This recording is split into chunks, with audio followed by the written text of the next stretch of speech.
If Diddy ends up getting life at the end of this trial, he might have to thank Capricorn Clark after today's testimony. What if I told you after the bombshells Capricorn Clark dropped today, Diddy might have to load up those crocodile tears and do a whole bunch of apologizing videos. She corroborated everything that Kid Cudi said about what happened to his Porsche with the blowing up, and she also talked about the eerie meeting they had the first day she went to work for Diddy.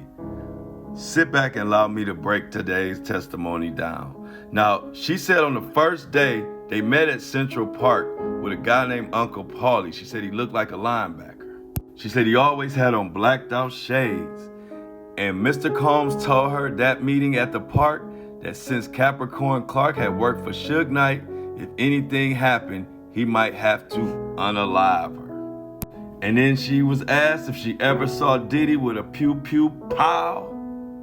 And she said yes, in her home. But listen to this. He apparently had that pew pew for 50 Cent because they had problems. But that ain't it.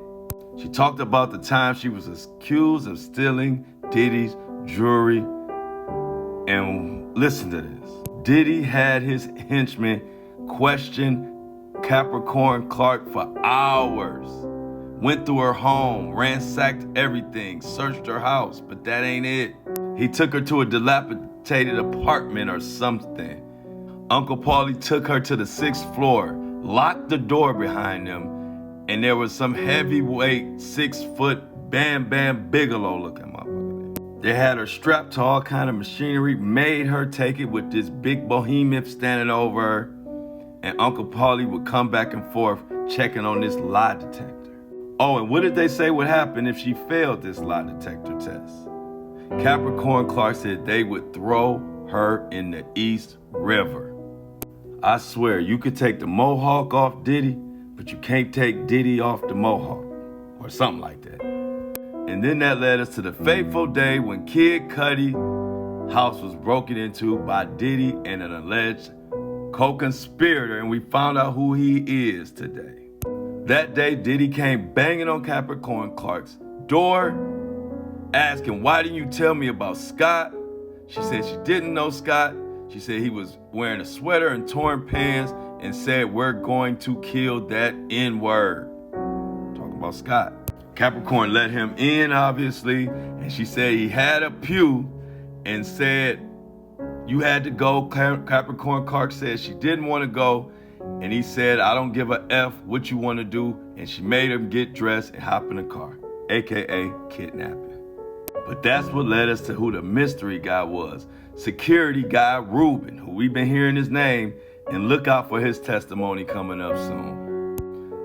Diddy was in the backseat with Capricorn Clark with the pew-pew on his lap. She said he usually would ride in the front, but this time he was trying to intimidate Capricorn and was mad at her. Once Ruben and Diddy got to Kid Cudi's house, they walked in. Capricorn Clark was in the car, and she called Cassie, fearing for her life and just panicking and scared, and said, if we don't find you or whatever, Combs is liable to do whatever. And so Cassie said, come get me. And you probably think that's enough, right? No, the Mohawk kept Mohawking. Let me continue. When they got back to the hotel, Diddy commenced to kicking Cassie like he was some soccer star, Pele or somebody.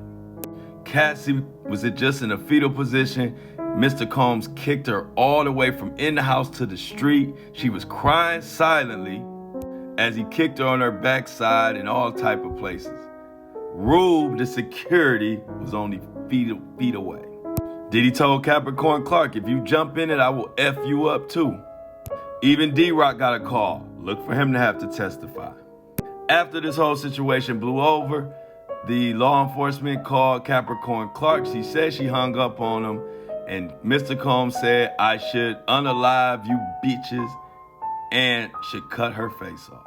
Capricorn was in tears, but she stood strong. And amongst all this bullshit, the saddest thing is men like Harpier and security sat back and let this happen. And them the same punk bitches who in my comments defending this man. And I don't like it. What if I told you?